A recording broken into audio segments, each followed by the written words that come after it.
ఇది చూడు. మీరు జిమ్‌కి వెళ్తున్నారా? అయితే ఈ వీడియో అనేది మీకోసమే. వీడియో అనేది చివరి వరకు వచ్చేసి వీడియో అనేది సేవ్ చేసుకోండి. మీకు యూజ్‌ఫుల్ అవుతుంది. ఈ వీడియోలో ప్రాసెస్డ్ ఫుడ్స్ గురించైతే తెలుసుకుందాం. మనం ప్రాసెస్డ్ ఫుడ్స్ తినడం వల్ల మనకేమవుతుంది? అవి ఎలా కంట్రోల్‌లో పెట్టుకోవాలనేది ఈ వీడియోలో చూద్దాం.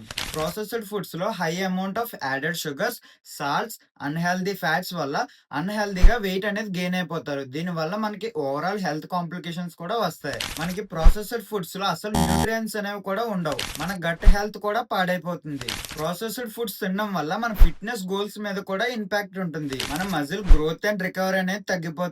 అండ్ మన ఓవరాల్ ఎనర్జీ లెవెల్స్ అనేవి కూడా డ్రాప్ అయిపోతాయి. అండ్ మన ఓవరాల్ హెల్త్ అనేది కూడా కాంప్లికేషన్స్ వస్తాయి. ఇప్పుడు చెప్పబోయే టిప్స్ అనేవి ఫాలో అవుతూ ప్రాసెస్డ్ ఫుడ్స్‌ని అయితే తగ్గించుకోవచ్చు. మీకు హంగ్రీగా ఉంటే fruits or vegetables and protein rich foods అయితే తినడానికి ట్రై చేయండి. దానివల్ల మనం ప్రాసెస్డ్ ఫుడ్స్ తినడానికి ఛాన్స్ ఉండదు. మీరేం తినాలనుకున్నా సరే ఇంటి దగ్గర కుక్ చేసుకోవడానికి ట్రై చేయండి. దానివల్ల ప్రాసెస్డ్ ఫుడ్స్ తినే ఛాన్స్ ఉండదు. మీ మీల్స్ అనేవి ముందుగానే ప్లాన్ చేసుకోండి. దానివల్ల ప్రాసెస్డ్ ఫుడ్స్ తినే ఛాన్స్ అయితే ఉండదు. సో ఈ వీడియో అయితే మీకు యూస్‌ఫుల్ అనిపిస్తే ఈ ఇన్ఫర్మేషన్ తెలియని మీ ఫ్రెండ్స్‌కి అయితే షేర్ చేయండి. Thank you. బాయ్.